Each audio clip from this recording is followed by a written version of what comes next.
Ал біздің қуанышымыз ерекше. Алматы қаласы номері 218 келешек мектеп алғашқы есігін айқара ашуда. Бүгінгі баршамыз үшін қуанышты сәт. 1 қыркүйек жаңа оқу жылының басталуы ғана емес, арман мақсаттарына жол ашатын үлкен мереке.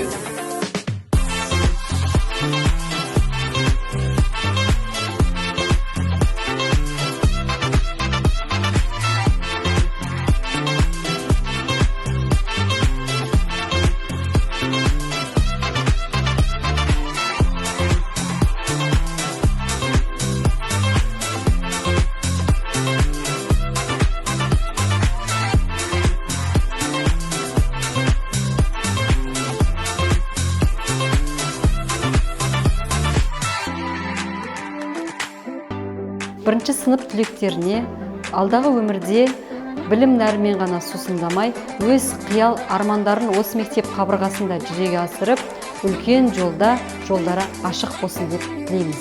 Ыбырай Алтынсарин атамыздың қағидасы бар еді. Кел балалар оқылық, оқығанды көңілге, ықыласпен оқылық. Оқысаңыз балалар шамнан шырақ жағылар деген. 1 қыркүйек бәріміз асыға күтетін күн. Жаңа орта, жаңа мектеп, жаңа мұғалімдер. Және бұл ортада біз өзіміздің арманымызға жететін және оқу білім алатын жеріміз. Бәріңізді 1 қыркүйек күнімен құттықтаймын.